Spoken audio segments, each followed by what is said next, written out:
মিন্টা সাকুয়া ইবনে সিনা বিশরে চেনেন ওদিকে? ও দেখি আমি চিনি না। বুশরে মিন্টা না ও দেখি অকেলা শম্ভু নো খলা না ও দেখি কক্সবাজার। আমি আপনার বলি শুনেন, কক্সবাজার থেকে আমাদের আসা, বুঝছেন? আর মেন যে বিষয়টা আমি সেটা আপনার বলতেছি, মানে অনুরোধ করবো আপনারা, যাওয়া না যাওয়া সেটা আপনার ব্যাপার। বিষয়টা হচ্ছে সামনে তো নির্বাচন, আচ্ছা সামনে নির্বাচন না, আর দেশের যে অবস্থা, আমাদের ওই জায়গায় একজন এমপি ছিল বুশরে মিন্টা এই নামে। এখন উনি এবার নির্বাচন করবে না, এটা সত্যি কথা, এমপি নির্বাচন। এখন আমরা সারা বাংলাদেশ খুঁজে বেড়াচ্ছি একজন প্রার্থীর কথা, আগে বুঝবেন। হ্যাঁ, নির্বাচন হচ্ছে কি আপনার এমপি নির্বাচন, নমিনেশন দেওয়ার দায়িত্ব আমাদের, বুঝেছেন? এখন মনে করেন নমিনেশন যদি একান্ত না দেয়, হিরো আলমের মতো, হিরো আলম চেনেন? ওই যে 3বার 4বার মার খালো, নমিনেশন চাই, শুনেছি কিন্তু আপনারে মারবে না আমরা থাকা পর্যন্ত, আর মারলেও আমরা সে জায়গায় থাকবো না, বুঝছেন? এখন বিষয় হচ্ছেন কি, নমিনেশন দেওয়ার দায়িত্ব হচ্ছেন আমাদের, নির্বাচন করার দায়িত্ব হচ্ছেন আপনার। তবে ভাই মায়ের খাওয়ার সময় কিন্তু ওনার একাই মায়ের খাতে হবে, আমরা কিন্তু মায়ের খাতে না, সেটা তো আমরা বলে দিচ্ছি, কারণ আমরা এই বয়সে মার খালি আর সুবিধা দাঁড়াতে পারবো না। তো যাই হোক দাদা ভাই, আপনার বাড়ির ভিটা কতটুকু জায়গায়? বাড়ির ভিটে ধরো ওই 20-25 হবে না। মাঠে? মাঠে ওরম ধরো মনে হয় বিজ্ঞানী কবে না। আচ্ছা, তাহলে এই সব কিছু বিক্রি করে আপনাকে নির্বাচন করতে হবে।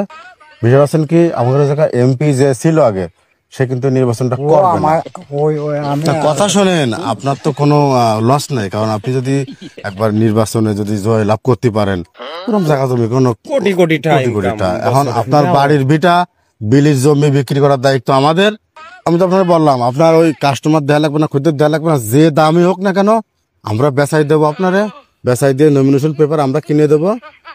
নমিনেশন নিয়ে যদি কেউ আপনার ওই যদি কেউ কিছু বলে, উল্টাপাল্টা কথা বলে, ওটা গায়ে লাগানো যাবে না বাবা। যদি 2 থাপ্পড় দেয় সেটাও কিছু মনে করা যাবে না, কারণ খাতি হবে, কারণ নির্বাচন করতে গেলে কিন্তু অনেক কিছু করতে হয়।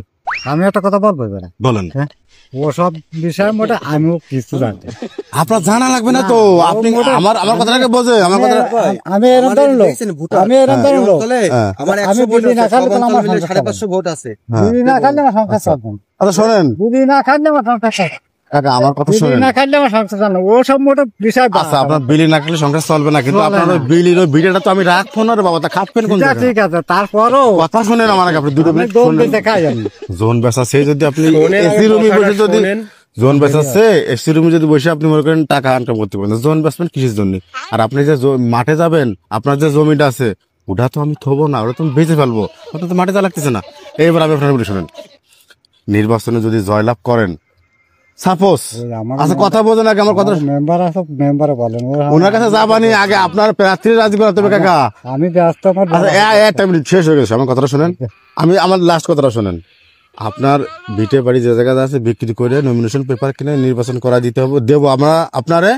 নির্বাচনে জয়লাভ করার সাথে সাথে আপনি গ্রামে চলে আসবেন, মার্কাটারকা সহকারে থাকবে, আপনার কোনো টেনশন নাই। আপনি জেতার সাথে সাথে গ্রামে চলে আসবেন। কিভাবে কি করতে হবে সেটা আমাদের বলা লাগে না রে বাবা, আপনি শুধু দাঁড়াবেন, হ্যাঁ আপনারা ভালো মানুষ দেখে শুনেন, আপনারা ভালো মানুষ দেখে মানুষ ভোট দেবে।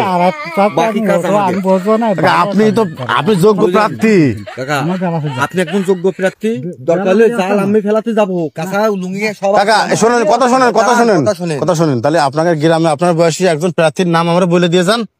মানে কার কাছে গেলে আমরা আমি মনে করো যে আমাকে যে আমার সে করতে কর আসা দিয়েছে, ওকে কাছে তা আমার কাছে তো আপনার পছন্দ আছে, যে বডি আর যে দাঁড়ার স্টাইল, সিলেক্ট তো আপনি হইছে, তাহলে এমপি হবেন না।